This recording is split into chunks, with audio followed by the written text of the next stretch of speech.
I'll just add my welcome to this group for our final session in the use of the All of Us Researcher Hub.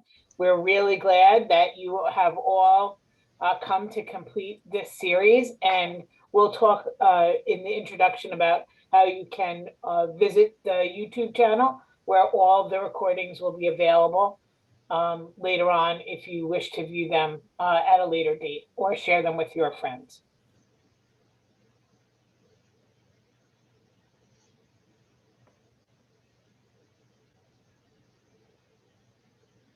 So maybe we'll give people 1 or 2 more minutes and then we'll get underway. It looks like people are they're filling up. It's filling up now, so we're good.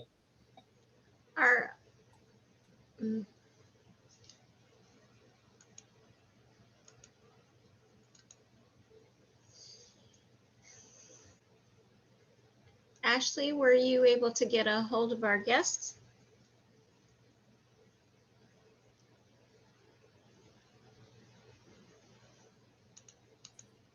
I believe they're in here with us. Great.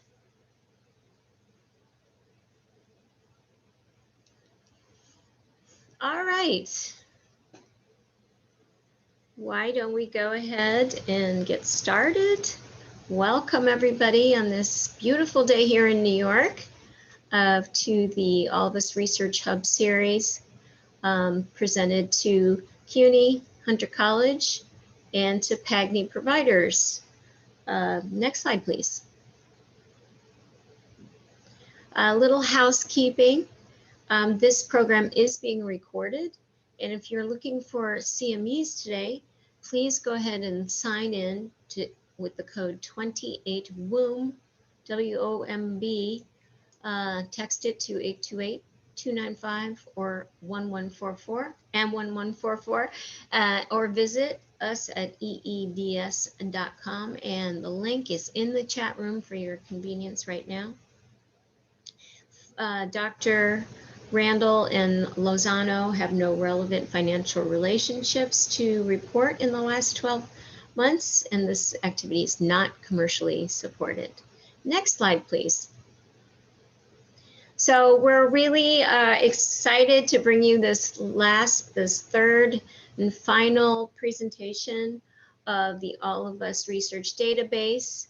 We have so many sponsors to thank for this series: National Institutes of Health, CUNY, Hunter College, and PAGNI Health and Research Foundation. We're so excited to bring this program to you, and would love any feedback at the end of the program to tell us how you enjoyed it and how we can improve.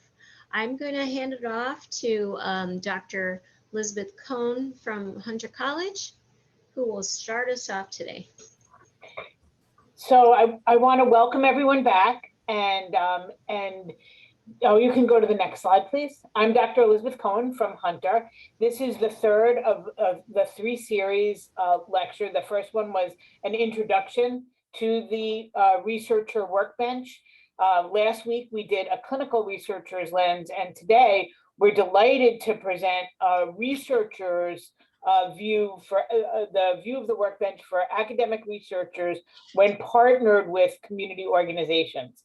And this is an especially important one for Hunter College and the City University of New York, because about 80% of our researchers work in community health and improving the health of underserved populations. So we're thrilled to learn about the ways that we might be able to partner with community organizations or use the workbench ourselves to think about health equity and the ways that we can address it. Next slide. Oh, sorry, the recordings for this can be found on the YouTube channel that we set up, thank you, and at pagni.org. So anything that you want to go back and review or share with your friends, maybe a watch party, we're totally open to that. I may host one myself. Okay, next slide.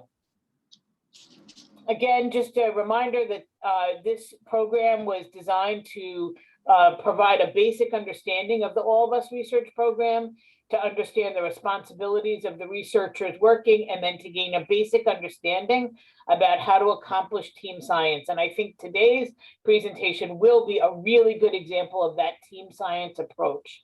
So I'm so delighted to introduce Dr. Kelsey Mayo from Vanderbilt, and we welcome you and your team, and we very much look forward to this presentation. Thank you so much, Dr. Cohen, and thank you, Tuhina, for a wonderful series thus far. Thank you for hosting us. I am honored today to be presenting with colleagues from the All of Us research program, the incredible Fernessa Randall, who's the executive director for the University of Chicago's Center for Asian Health Equity and the Asian Health Coalition, as well as Dr. Paula Lozano, who's a research professional, again, at the Center for Asian Health Equity at the University of Chicago Medicine.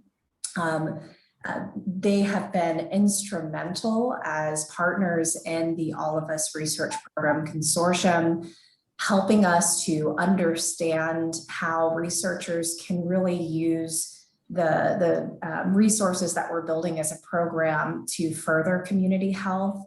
And so I'm so honored again to have them on the call today speaking to you. And I think that they've arranged a very wonderful sort of overview with lots of time for conversation towards the end of our call today. And so next slide, please. Before we get into the second half where Fernessa and Dr. Lozano will be presenting, I want to spend the first part of our call today really going through the Research Hub, a little bit more about the All of Us research program. And so again, my name is Kelsey Mayo. I am the manager of our scientific product portfolio at the All of Us Data and Research Center. We are one of many individuals who are working together on this really exciting program, which, as a quick reminder, was launched back in about 2015, and it is an effort to gather data from 1 million or more people across the United States from all kinds of different health backgrounds and backgrounds generally. And together we're really focused on looking at research and enabling research at the intersection of lifestyle, socioeconomics, environment, biology, so that we can further health for all of us. And you can see here a lovely quote from the director of NIH, Francis Collins, that this really is an ambitious effort and one that we're very proud to be a part of today, and proud to be raising its awareness to you and having you join us as well. Next slide. So as I mentioned, our shared objective is really on accelerating health research and medical breakthroughs, enabling this personalized prevention, treatment, and care for all of us. And in order to accomplish this very important mission, we have several strategic objectives as a program that we're focused on. First and foremost, we are nurturing relationships with our participant partners. And this is where the incredible work by our colleagues across the program, including our colleagues at the Asian Health Coalition, have been instrumental in helping us build these relationships with our participants. We're also working together to catalyze a robust ecosystem of researchers and funders who can help us use what we're building and maximize its utility, both for our participants and for the broader public. And with that being said, that's partly where you come in today, where you, we hope, will join our growing ecosystem of researchers. Together, we're building and maintaining a strong team, and in order that we may deliver this really rich biomedical data set, one that is easy, safe, and free to access. And so a lot of what we're going to be talking about today is really focused on the ecosystem aspects, as well as on that biomedical data set. And specifically, I'm going to talk in the next few minutes about what that data set is, where one can access it, et cetera. Next slide, please. And I would be remiss if I didn't start with a thank you. This is an enormous undertaking, and it takes a lot of work from a lot of people. And I think first and foremost, it would not be possible without our participants. So thank you to all of our participants. Thank you as well to our community partners. Next slide. and our consortium partners. And so this workshop here today and the series that we've put on with you is an example of a collaborative effort that is very fortunately common, I think, in this program, where together we are all arm in arm trying to further this mission. So thank you to everybody. Next slide. And as a reminder again of this biomedical data set that we are collaboratively creating and putting together, I like to step back and think about how data flows through this program. So it all starts with our participants. Data is collected from all of us research participants, and we're fortunate that our participants are volunteering a wealth of different types of information. So we ask them to contribute surveys, electronic health records, physical measurements. Participants are also invited to share wearable or mobile health device data like a Fitbit.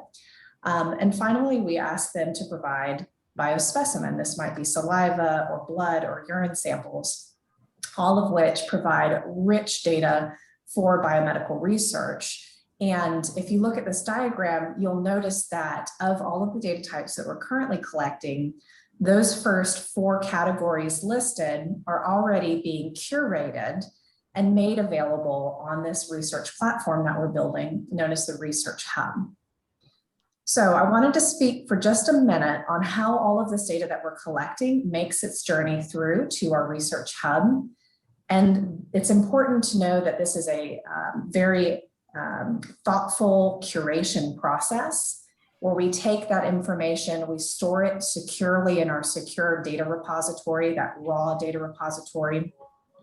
And then we do things to that data, both to protect participant privacy, as well as to make that data more useful for research. So we harmonize it, we organize it, we remove identifiers from that data in order to have a curated research data set. And that's ultimately what you as the research community will be using within our research platform, that Research Hub.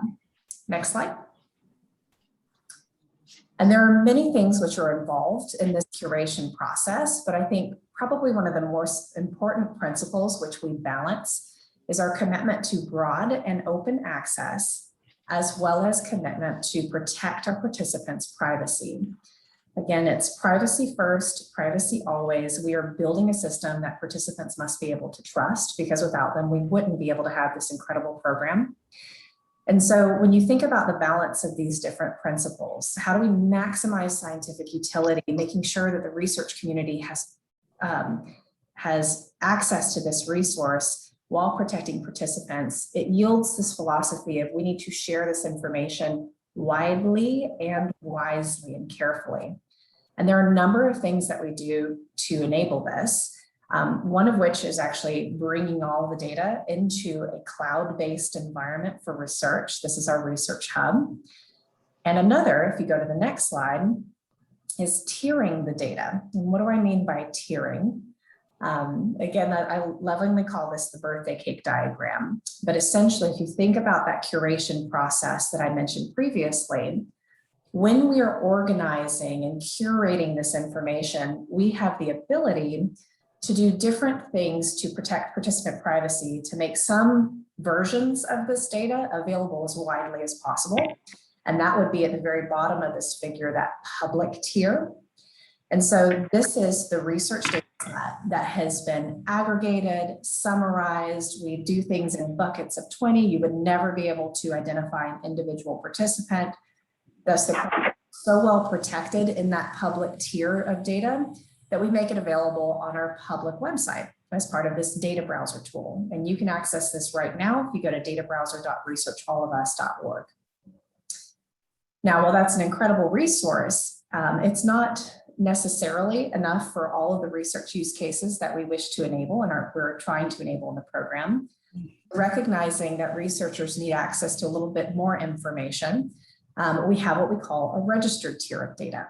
So this data, again, is a curated research data set. It does exceed HIPAA safe harbor standards. It's a de-identified set, but it requires registration. So as a researcher, you must be registered and approved to access it.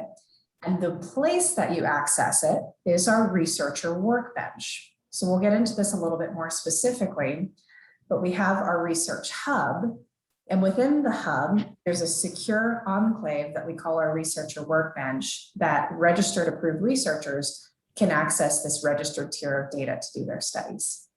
Next slide.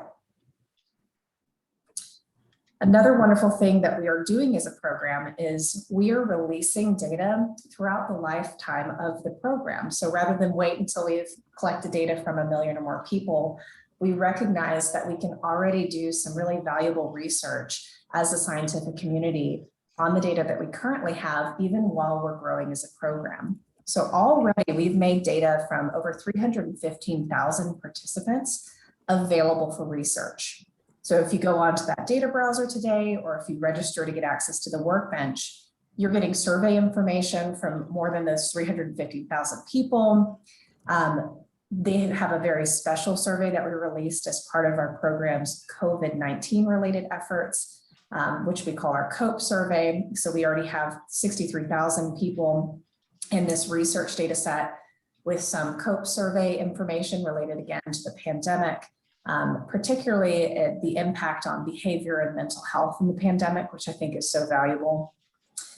We also have data from over 265,000 of these participants on basic anthropomorphic measurements, these physical measurements that we record as part of program baseline assessment. And more than 200,000 of these participants have provided electronic medical record data, and this is longitudinal, so it goes back over time. And then finally, in the current data set, we have data from over 8,000 participants in a Fitbit pilot, which we're excited to have made available for the first time this past December. Next slide. So we just touched briefly on some of the types of data that are collected, the fact that this data is all carefully curated, and of this curated data set right now, we already have access as a scientific community to this rich resource. So how does one access it? How do you learn a little bit more about not only the data, but also the tools with which we have to analyze it? Well, this is our research hub, and I'm going to touch on this in the next 2 slides or so. Next slide, please. So if you haven't done so, please visit our research hub. You know, we've spoken about this in the last 2 sessions of the series. I hope that you've sparked your curiosity and you've gone on to researchallofus.org so that you can learn a little bit more, discover what we're doing as a program and what other researchers are doing with this amazing resource, and so that you can really connect with us and join our growing ecosystem. Next slide. So I'm not going to go into too much detail on this public website, other than to say, if you missed it, as Dr. Cohen mentioned earlier, the recordings from the very first session are available on YouTube, and you can also explore the website as well. It's got so much information, but very importantly for today, since we're going to be talking about using that research workbench, I wanted to note how one applies to become a researcher if you haven't already done so. So if you go to this public website, you'll see at the top right-hand corner of the screen, there's always this apply button. There's a little arrow pointing to it on our screenshot here today. And once you click that, you'll see the information at the right. It's essentially a 6-step process to apply and be approved to be a researcher on the All of Us research program's Researcher Workbench, that's secure enclave. And the first step is using the information on the public website to learn a bit more about the program and the data and tools or data use policies. The second step is checking to ensure that your institution has completed an agreement with the program. And if you click those links on the live website, you'll see a list of all institutions that have completed this. I think I have something on the next slide that I'll show in just a moment. But if for some reason the institution you're affiliated with is not listed, there's a simple process where you can just fill out a form and we'll begin that process with you.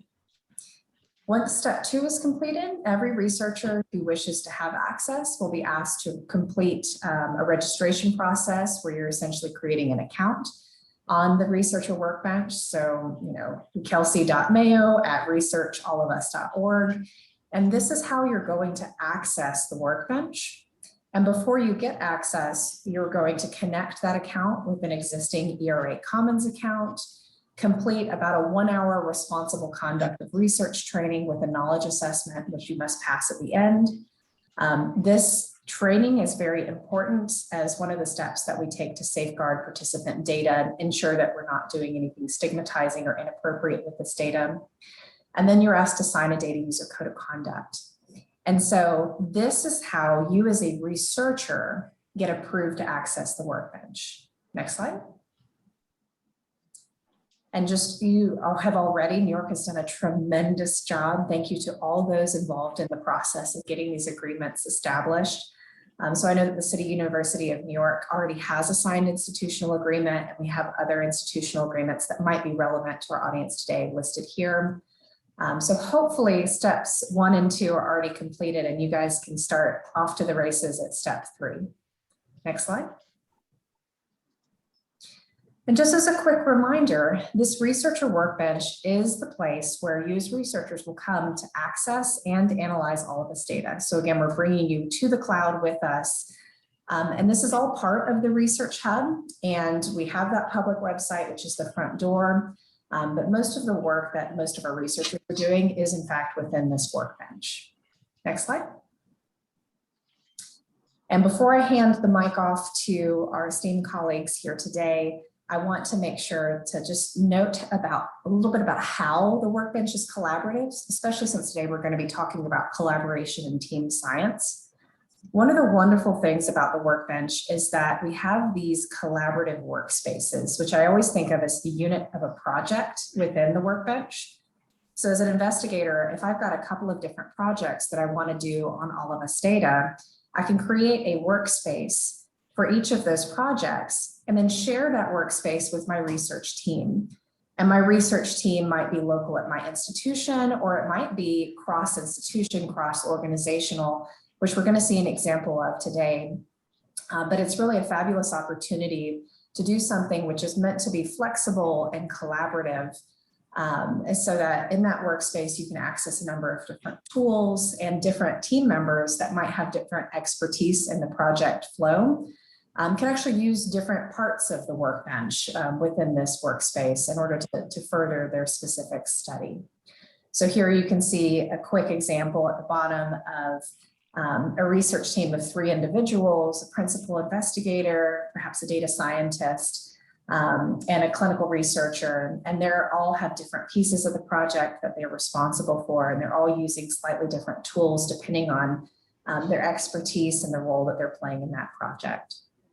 And so with that, I think this is probably my last slide. I just wanted to note that throughout this process, we are looking for feedback. So already our 2 next speakers are part of that important feedback loop, letting us, the teams that are building this platform, know how we are doing well and where we can improve and how we can constantly make this a better environment for our research communities to thrive. And so my hope is that not only do you see a little bit from their experience, but you also see that we are so open to your feedback, and we'll be growing this resource with you over time. And so with that, thank you so much for letting me just give a quick recap of the Research Hub and Researcher Workbench. Without further ado, I'm going to hand it off to Fornessa Randall and Dr. Paula Lozano. Thank you so much. Thank you so much, Kelsey. Can you all hear me? Thumbs up? Yes? Great. I'm Fornessa Randall, and I'm really excited to be here to share with you all about our collaboration with the University of Chicago, with Dr. Lozano, Dr. Helen Lamb, who have helped us do some work within the Researcher Workbench, but also to collaborate on building our reach with the programmatic work that we do. Next slide, please. Who are we? Next slide. So the Asian Health Coalition was established in 1996. The goal of the organization has been to provide capacity building, technical assistance, any kind of research opportunities that are available, really to build the network of organizations in the Chicago area initially that were working on Asian health disparities, and really health literacy. Our goal with the All of Us Research Program. We became a national engagement, community engagement partner.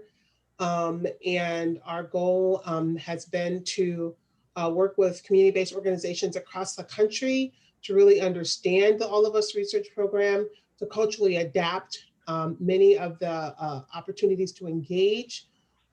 We have right now partners across the country in 43 different states. We have national community engagement community partners, and we also have local community engagement partners as well. And really excited to be a part of this, this program. Our biggest initiative in the first year of this program was to create the National Engagement Strategy, really the goals for how to reach the Asian American, Native Hawaiian, Pacific Islander groups, and to work with organizations to help us do that. We created the Asian Engagement and Recruitment Corps, which is staffed with executive directors and champion in each of those organizations from across these different organizations.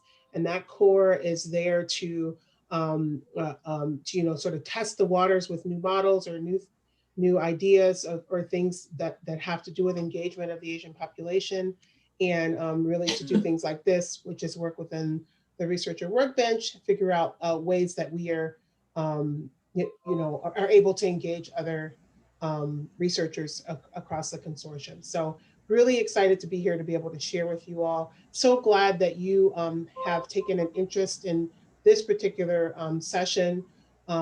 We believe in our organization. We are a very diverse group.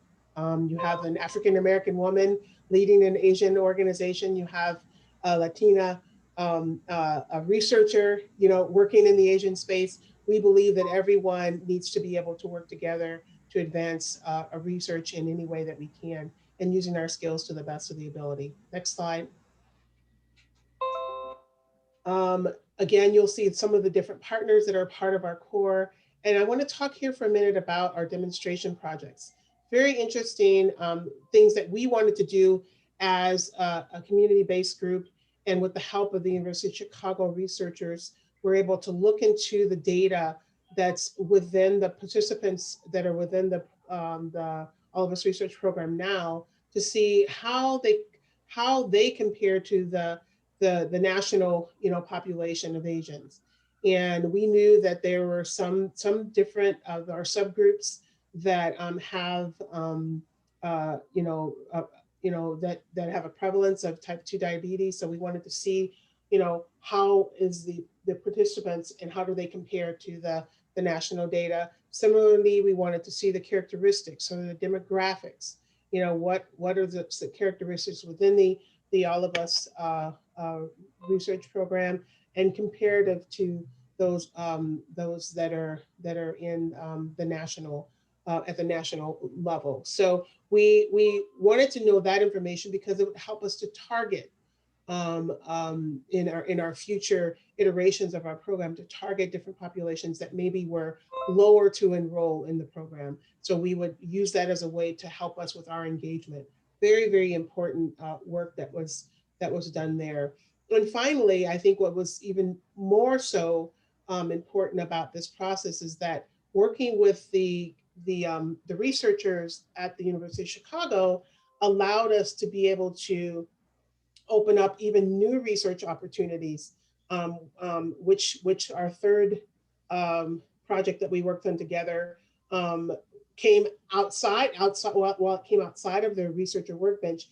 Because of the Researcher Workbench, it prompted new opportunities for us to look at, our strategy and see how that, what we could share about that and disseminate about that.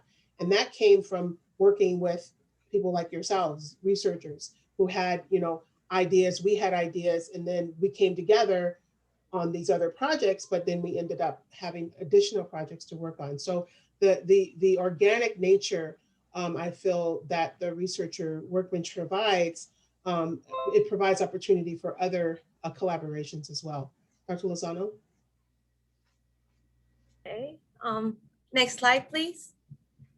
So hi, my name is Paula Lozano, and I'm also very excited to be here and share with you what I consider are a lot of values to working as a researcher with community-based organizations.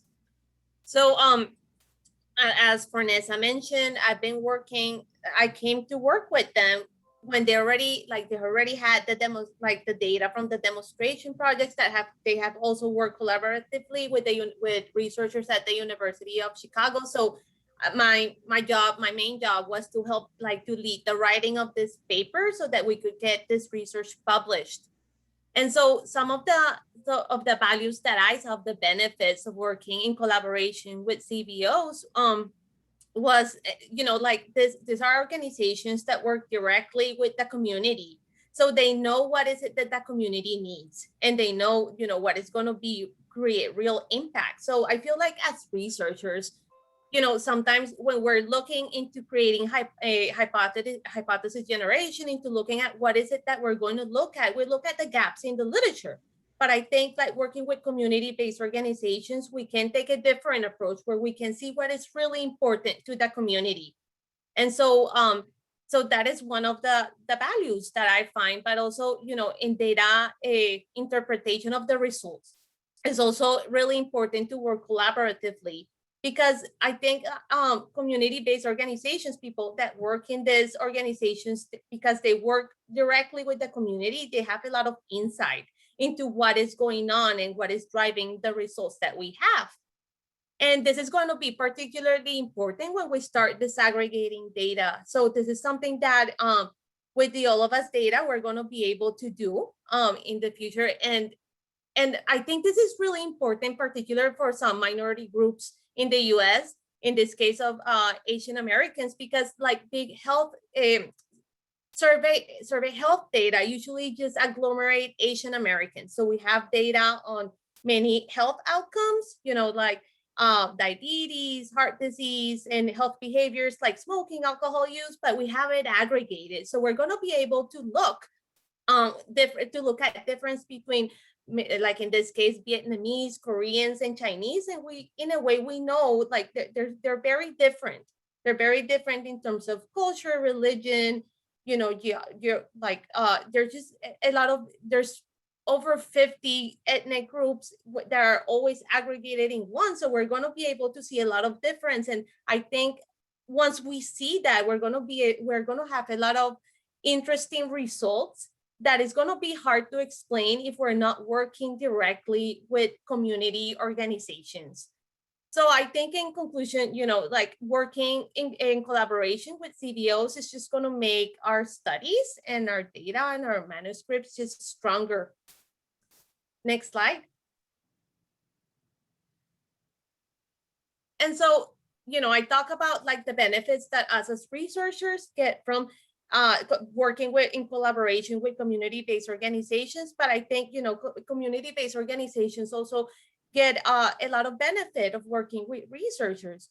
So in here, I have something that is called the capacity paradox that was described in the paper that you can see here in this image, 2019 paper. And so what they basically said in this paper is that community-based organizations, they work directly for the community. They serve these populations that are low income or, represent minority groups, but but they have sometimes difficulty just being eligible or being able to compete with other organizations for multi-year grants because they don't have the capacity. And so in this way, we are helping these organizations gain capacity so that they can apply for this grants that can sustain the work that important work that they're doing. And I think in the case of the collaboration between the University of Chicago and the Asian Health Coalition, the Asian Health Coalition, they had access to the workbench, and they, with the help with other researchers, that Dr. Lam from the University of Chicago and myself, we were able to work with the data and help them, work with getting a paper published. And so then that research being published, that is going to also increase the capacity of the organization to apply for future funding. So yeah, I think that's all I have. Thank you. Thank you, Dr. Lozano. And then I think we're ready for questions if there are any.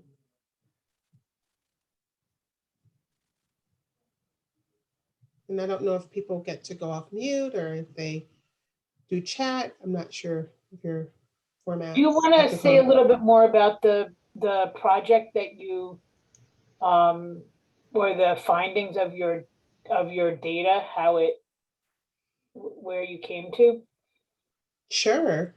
One of the big things that we that we as the community-based organization really wanted to find out is, again, as I shared earlier, was, you know, what are the demographics? Kind of what are we looking at that are in terms of the people that are already enrolled?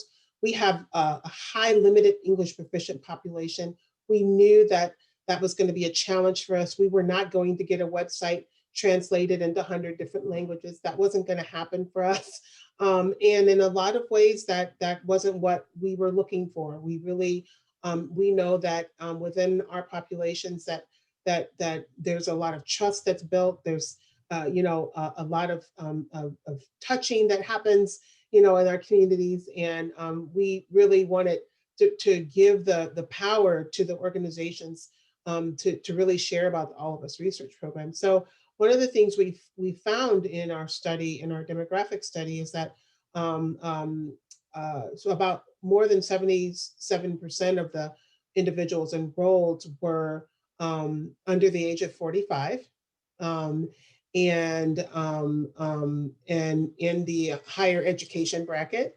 And we realized that then we were missing out on a huge portion of our population, which is our older population. And those populations tend to be more limited English proficient.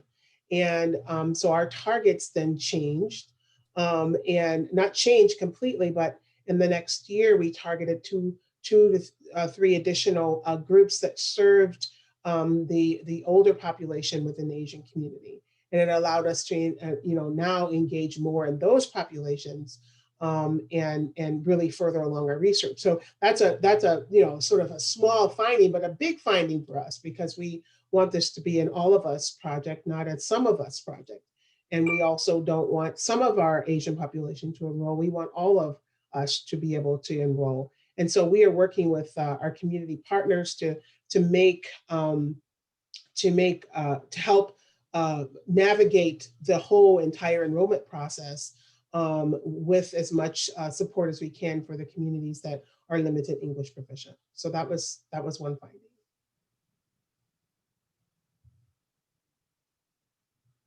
Great, thank you. Mm-hmm. Other questions?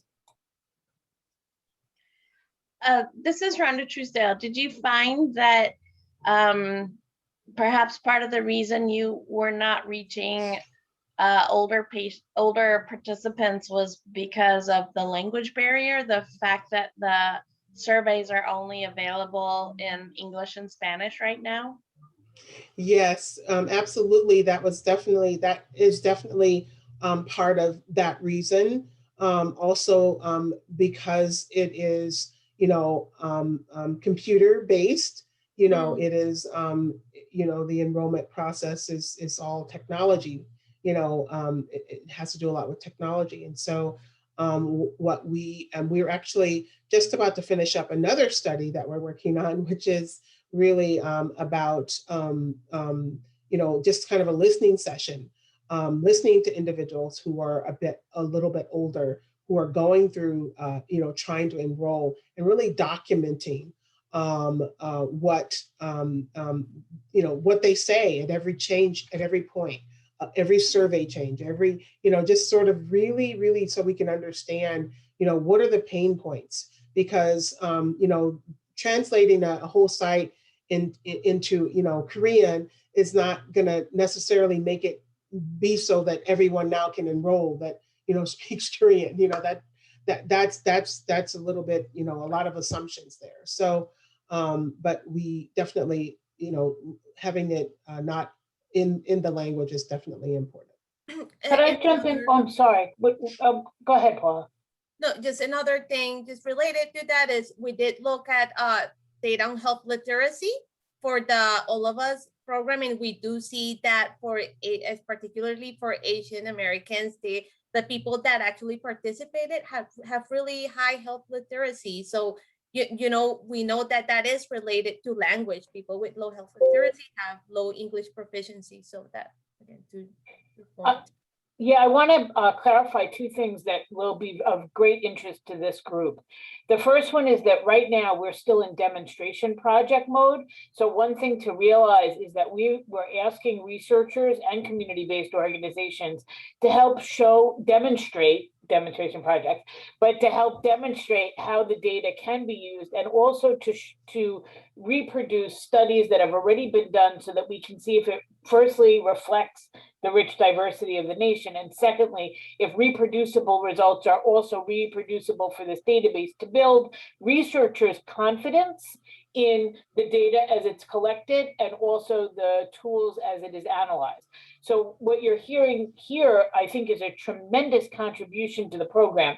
So the first thing is the first tenet of the program is that it needs to reflect the rich diversity of the United States. And here, people are saying, we wanted to look at the data to see, did it reflect it? And if not, why not?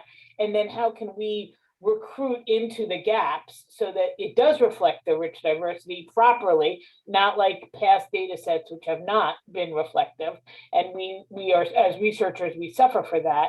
And then the second thing is we have not entered into a discovery part. The other main principle is that the data there will not be an inside track for the data. When it's open for discovery, it will be open to everyone, including people on this call. So we're still in the reproduction part. Sorry, Kelsey, go ahead. Did you want to add to that? Or I was correct going me to if I'm note wrong? that there is definitely some, and Liz, you did a wonderful job, I think, of what a demonstration project is and its value. Ahead of each of the major first releases of a data set. And so a lot of the work that was described here today was ahead of that 315,000 or so data set, which actually is available for discovery research now. These projects, were done sort of on the front end of that as part of essentially some of our quality control and program responsibility about looking at how we're doing at enrolling, et cetera. But just to be clear, the data which was used for this project, for this demonstration project, is in fact now available for research and discovery within the workbench. And so, whereas Dr. Lozano and Vanessa and team were trying very carefully to make sure they were not stepping too much into discovery work and not essentially scooping opportunities from the broader community. Now that this data is available to everyone, our hope is that we do encourage discovery, and we're seeing research that is novel. Now, I think also Dr. Lozano hinted at the fact that as we're growing the program, we're actually going to be releasing more data over time. And some of that is disaggregated data. So we will be releasing richer demographic information that will allow some of this really important health disparities research and other important research use cases. And before we release that to the broader community, again, we're going to do our due diligence as a program just to evaluate these data and tools. And this is just something that we're committed to, and ensuring that we're releasing data and tools which are of high quality to the research community. It gives us a chance ahead of providing that to you as a broader research community to have that due diligence period before it's made available. And so, anytime that we have something brand new, for instance, before we release genomic data, we're going to do that quality control. We're going to do that due diligence, that testing in the format of a demonstration project. And then hopefully, again, as we've done here today, share some of those findings with our colleagues in the scientific community.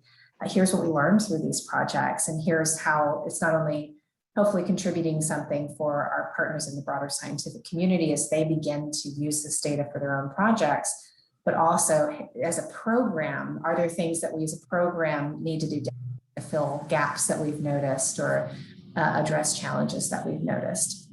And so hopefully that paints that a little clearly. I would also add, just since I have you all here, it's just to say that, again, we have partners across the country. And if you have any interest in doing any work in the workbench around the Asian population, you know, certainly we're not the only group you can work with, but we would love to partner with you. We're, you know, we're not just partial to U of C. We like U of C, but you know, the goal is that we really are able to do as much work as possible, and wherever the interest is, we're willing to go. So just keep that in mind. And we have partners in New York.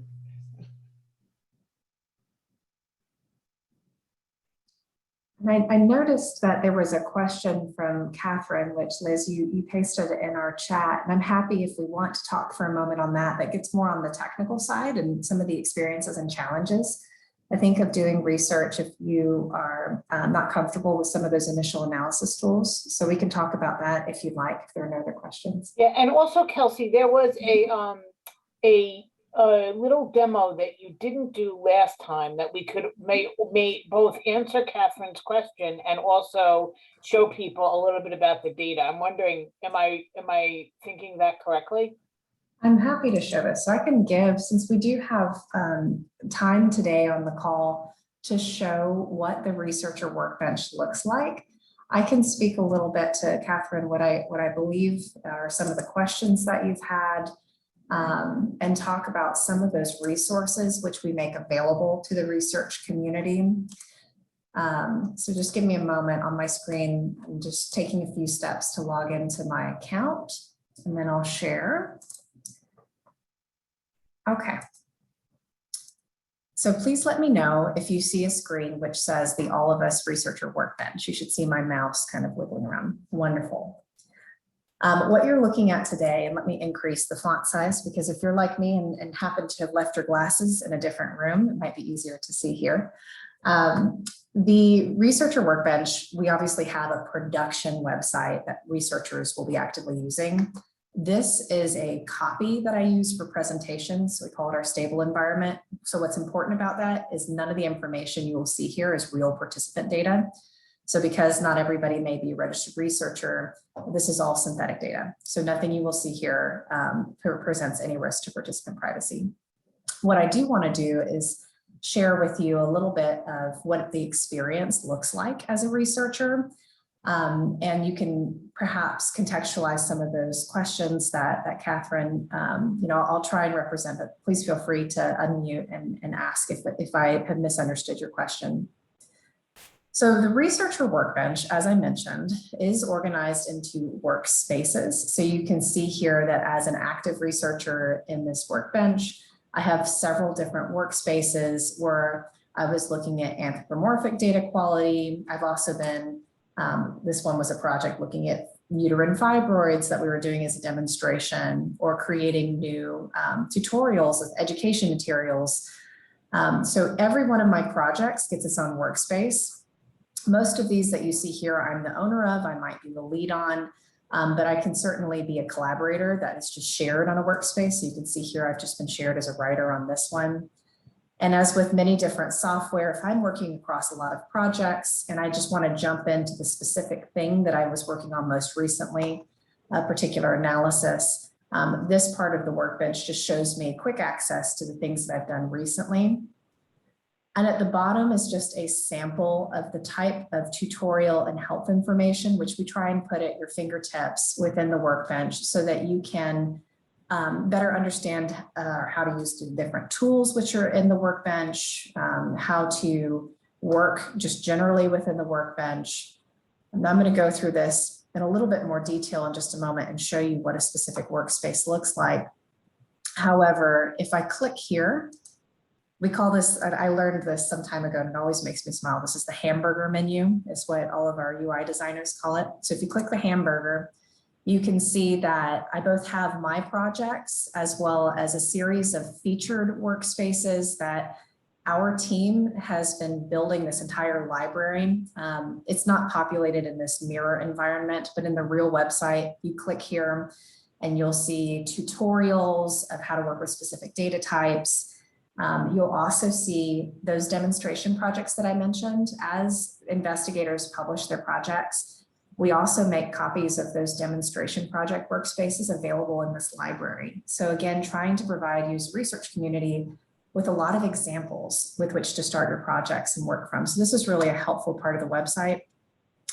We also have a support hub here. And so if you go through our support hub, this again is an example support hub. It's not the real support hub, but you can see key aspects. It's a searchable knowledge base where you can look up information about detailed data documentation or tool tutorials. So under our Getting Started section, you can see how they learn about the basics of the All of Us data set, or how do I analyze my data in the Research Workbench, and how to use things like the code snippets that Catherine was mentioning earlier.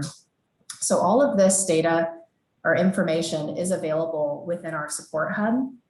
And if you don't want to go through the different menu options here, you can go through and basically look at a search. So I can search for a question or a topic.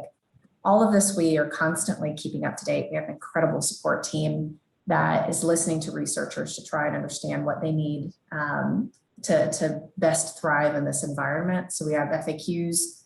We also have people at the end of the day. If you have questions, Catherine, your question is a great example of one where our support desk is here. We have trained staff who can answer the questions. So when you submit a ticket, it goes to real people, and these individuals are trained in answering your questions. Another thing that the support team does, which I find really valuable, if you haven't attended one, every other week we hold office hours for an hour on Fridays. And we often will hold, maybe half of the meeting will be a topic that has come up from research to help desk tickets. And then the other half is just bring your question, and we have product experts, data experts on the call to really help you with your project. And then finally, if you're brand new, or let's say you're an investigator and you've brought your whole research team on and you're all getting started, once a month we have new user orientation sessions where they walk through the workbench and some things that might be helpful as you learn. So I just wanted to highlight some of the support resources we have. Now, within an example workspace here, what this looks like is you've kind of got three different sections. You've got, we call it data section, an analysis section, and an about section. I'm going to start at the about section, where you can see that as a researcher, every time I want to start a project within the workbench, I have to describe this project. And in the real website, the information that you put here, some of that will be shared publicly on our projects directory. So we tell you when that happens, and we give you some pointers on how to write that language. But whenever you have your project, you can describe it here, and you can also share it here. So you can see that this is a collaborative project. I've got many different people on my team that I'm working with, and sharing is as easy as entering a name here. And as long as they have access to the workbench, then you can search for their name and add them and assign what level of access they have on this project. So that's part of the collaboration space here. Now, I think to Catherine's point about the steps that she was taking on her project, within our data tab, you start to access some of these tools that you can use to select groups of participants that might have some shared characteristic. And create data sets on those participants. So here you can see that I was studying height data coming from two different sources, from both physical measurements the program collected and the EHR. So I had used this tool to create a height cohort, and it's a point and click tool. So this part doesn't require programming. You basically go through and select, here are all the participants who have physical measurement by height. So I add that criteria. And I can see there are about 200,000 fake participants with this data. And I want to include participants that have EHR height from an in-person visit or inpatient visit.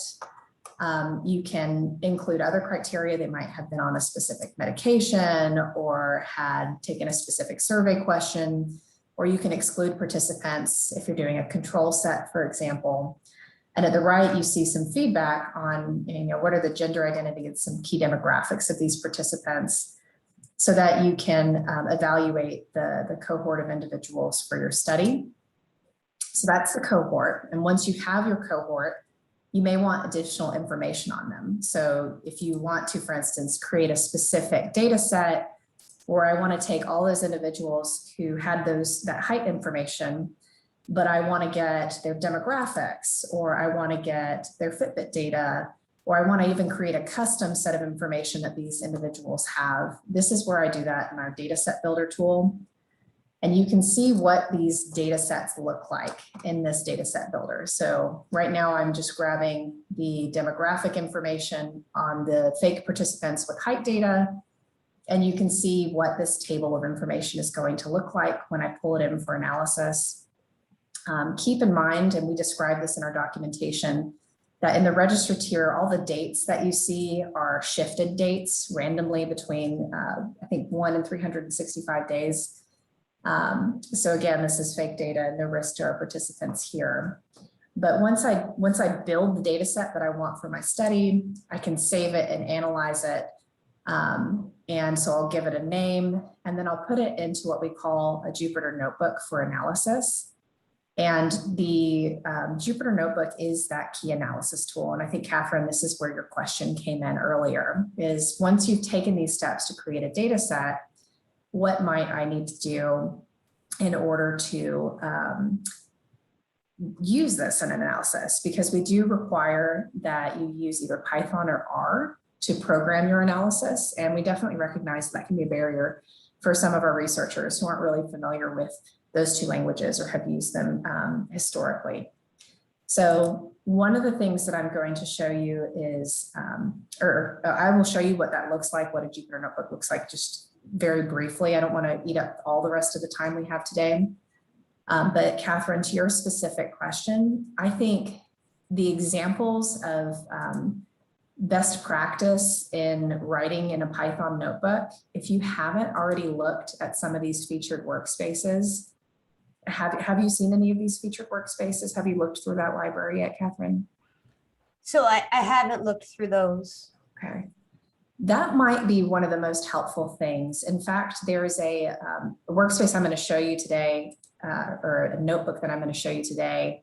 It's called Data 101 Data Fundamentals. There's a version in Python and there's a version in R.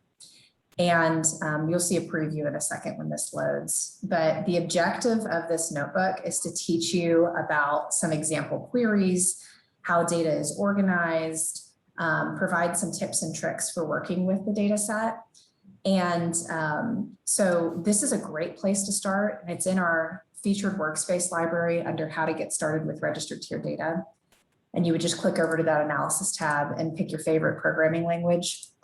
And then this entire notebook talks about how to install software packages, you know, how to actually use data that's coming from a data set builder and pull it into the notebook for an analysis. So we not only talk about what data is available, but we also show you, here's code that you can use to ask how many participants have survey data. So there's a lot of example code here that hopefully you can use as an investigator to jumpstart your own analysis.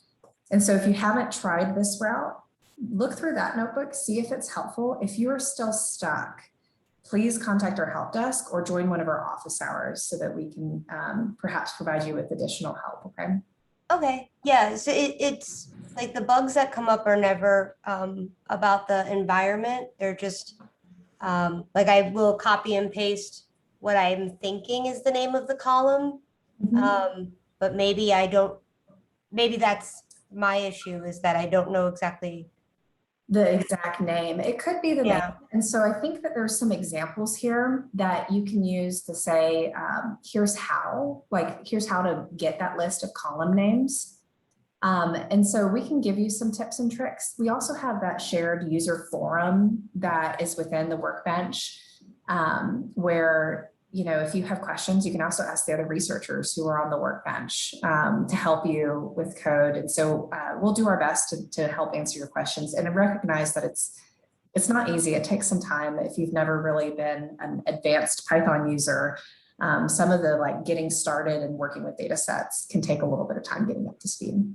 I started in January of 2020, and I just for others on the call, it's a very steep learning curve, but once you get it, you're off and running. So I let it intimidate me at first, and then I just immersed myself in it, and now I have like this whole new world open to me. So Thank you. That's a really good feedback, and I really appreciate that. thank you. Yeah, absolutely. I think I did end up eating up most of the rest of the time, and I apologize for that, but hopefully it was valuable to see some of what the workbench looks like. And Catherine, thank you so much for your question. Hopefully we can address some of the bugs that you were seeing. So we are at the top of the hour, but I cannot thank you and NIH enough for co-sponsoring this very valuable workshop. I know the PAGD people are available for questions. I am as well. We all remain open and at your service for anyone on this call to, to contact us or the people at Vanderbilt or the people at PAGD if you, for more information. And if you found this helpful, which we hope you did, we hope you'll join us as we continue on thinking about this amazing resource.